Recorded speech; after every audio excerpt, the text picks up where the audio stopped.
दोस्तों, ये कहानी पूरी तरह से काल्पनिक है और केवल मनोरंजन के लिए बनाया गया है। और इस कहानी में किसी भी व्यक्ति, नाम, उत्पाद या वास्तविकता का अपमान नहीं किया गया है। अगर आप लोग हमारे पीआरएम नॉवल चैनल पर नए हैं तो वीडियो को लाइक और चैनल को सब्सक्राइब जरूर करें, ताकि हम आप तक ऐसी वीडियो पहुंचाते रहें। धन्यवाद। आप देख रहे हैं hate to love you 2 episode 1 new start. Raichand villa में हमेशा की ही तरह का माहौल था। सरिता जी अभी रसोई से सबके बीच हाल में आ ही रही थी, तभी उनकी नजर घर के दरवाजे पर पड़ी और सामने अगस्त्य के साथ अशीति को देखते ही वो पूरी तरह से ठहर गई। अशीति उनके मुंह से एकदम ही निकला था। ये नाम सुनते ही घर के बाकी सदस्य एकदम उठकर खड़े हुए, सबकी नजर दरवाजे पर पड़ी। अगस्त्य हमेशा वाले अपने ही अंदाज में था, चेहरे पर कोई भाव नहीं था, मगर अशीति जरूर सबको देखकर एम्बेरेस फील कर रही थी।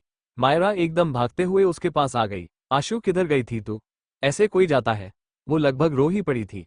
उसने एकदम कसकर उसे हक कर लिया था और मायरा को अपने पास देखकर अशीति की आंखों में भी अब नमी आने लगी थी, पर उसने खुद को संभाल रखा था।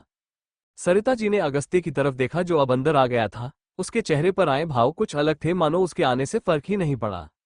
अशीति कहाँ थी बेटा? क्या हो गया था? सरिता जी उसे अंदर लाकर एकदम प्यार से बोली। मेरी जरूरत नहीं थी इधर, खैर अब आ गई हूँ। उसने जिस तरह से कहा वो बात अयान और मायरा दोनों के साथ साथ सबको ही उलझा गई थी। अविनाश जी ने अगस्त्य पर नजर डाली, वो अपने कमरे की तरफ बढ़ गया। सबके मन में बहुत सवाल थे पर किसी ने कुछ नहीं कहा। अशीति से मायरा ने खुद भी बात करनी चाहिए, पर वो तो जैसे कुछ सुनने या बताने को तैयार नहीं थी। अशीति के आने की खबर सुनते ही सबके सब उससे मिलने के लिए तैयार थे। कबीर और अशीति का पूरा परिवार उससे मिलने आया था। उसका कुछ ना कहना सबको शंका में डाल रहा था। अगस्त्य अब नीचे आया, वो ऑफिस जाने के लिए रेडी था। अशीति की फैमिली को वहां देखते ही एक पल के लिए उसके कदम ठहर गए थे। मुकेश जी की आंखों में शक नजर आ रहा था। अगस्त्य, ब्रेकफास्ट तो कर ले बेटा, सरिता जी ने आवाज दी। वो जो लोगों का आदी नहीं था, मगर एक उसके साथ के लिए सबके बीच बैठ जाता था। उसने आगे बढ़ते हुए जवाब दिया, कर लूंगा। वो आगे बढ़ा ही था तभी मुकेश जी की आवाज कानों में पड़ी, मेरी बेटी यहां नहीं रहेगी। अगस्त्य के आगे बढ़ते हुए कदम रुक गए। अशीति ने अपने पापा की तरफ देखा। अगस्त्य जो आगे बढ़ रहा था उसने बिना पलटे ही जवाब दिया, और अगर इस बार भागी तो जवाबदेही आपकी होगी। वो इतना कहकर रुका नहीं बल्कि निकल ही गया था। कविता जी बेटी को कुछ पल तक देखती रही। अब वक्त मिलते ही वो उसे लेकर कमरे में आ गई। अशीति की तरफ देखकर वो दबी आवाज में बोली, अक्ल है तुम में या नहीं? आशु, क्या करती है, समझ आता है तुझे? कोई छोटी बात है ये सब? माँ मैं। अशीति ने इतना कहा तभी कविता जी ने उसे डांटा, क्या माँ मैं? अपने अलावा सोचती है किसी का? शादी से उठकर भाग गई वो तो जैसे तैसे आए तू, वरना मुंह दिखाने लायक नहीं छोड़ा था तूने हमें। फिर कुछ हुआ, ससुराल छोड़कर आई और अब तो हद कर दी। ऐसे भागने से क्या हुआ? वो तो तेरे पापा और हम सब लोग इतना कुछ कह गए क्योंकि इन लोगों ने कुछ नहीं कहा। अगर अभी ये लोग तुझे अपनाने से मना कर दे दो, अरे एक दिन घर से निकली औरत की इज्जत नहीं करते लोग, तूने इतना वक्त लगा दिया, समझ है तेरे अंदर?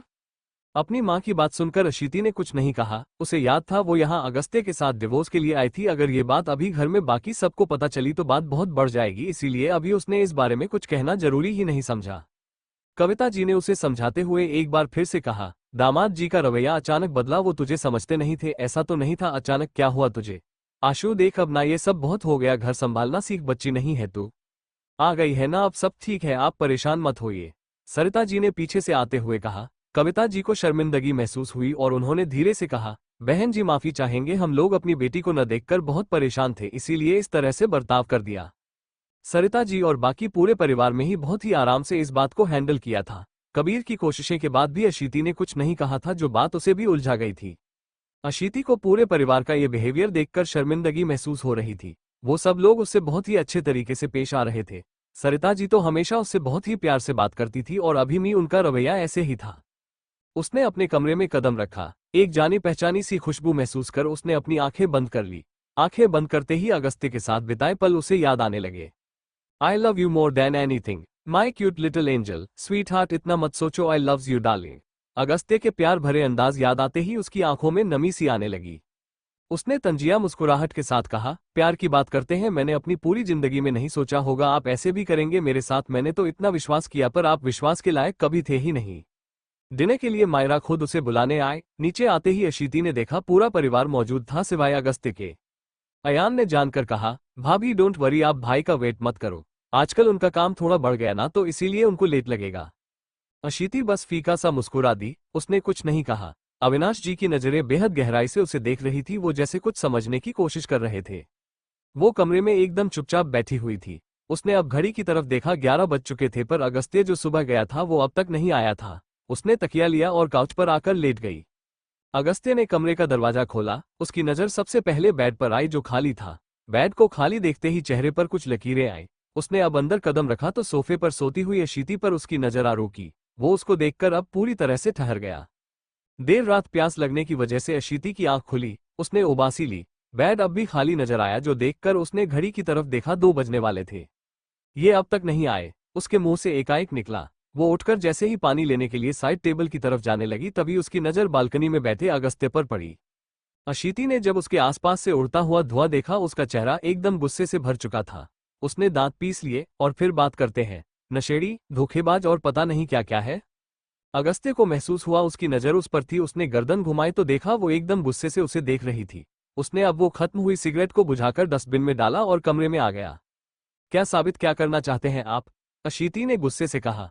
उसने एक तिरछी सी नज़र उस पर डाली। तुम्हें? वो अब तन से हंस दिया। तुम्हें कुछ साबित करूं? इतनी हैसियत अब मेरी नज़रों में रही नहीं है तुम्हारी। अशीति ने जब ये सुना एक तकलीफ हुई। हाँ, अब तो किसी और की हैसियत होगी। मेरे बिस्तर पर 10 लड़कियां एक साथ होंगी और कुछ, अगस्त्य ने दांत पीसकर कहा। अशीति ने भी उसी तरह से गुस्से और नफरत के साथ कहा, हाँ होंगी ही, आप जैसों की जरूरत एक से पूरी थोड़ी पड़ती है। अगस्त्य का चेहरा एकदम गुस्से से जल उठा। उसने एकदम गुस्से से उसकी कमर में हाथ डालकर उसे अपने करीब खींचा।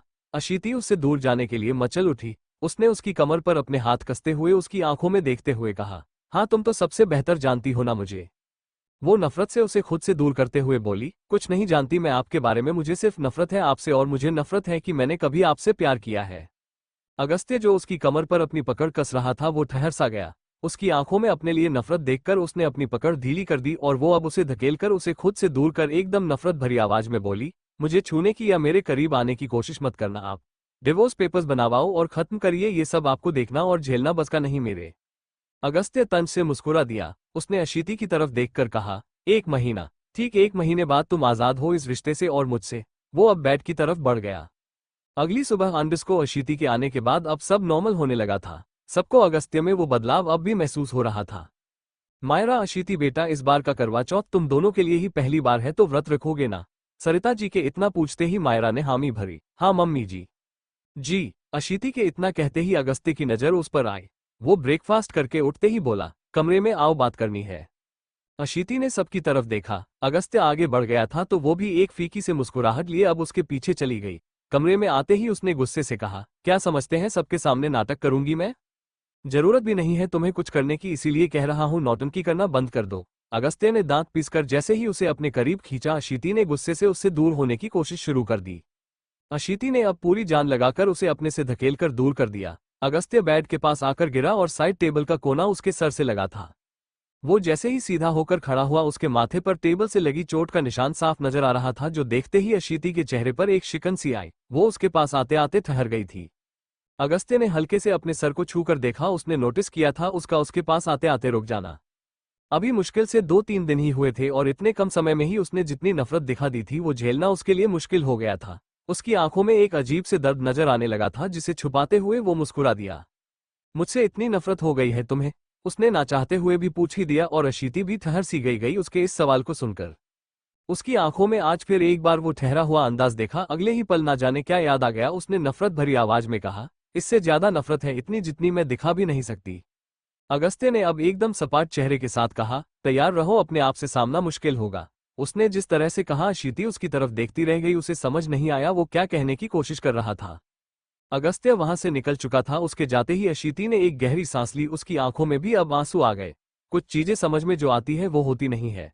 अशीति के कानों में एकदम ही आवाज आई। उसने सामने खड़े शख्स को देखा तो नजरें चुरा गई। कौन आया है सामने? क्या हुआ था अगस्त्य और अशीति के बीच? क्यों अशीति को हो गई है अगस्त्य से इतनी नफरत?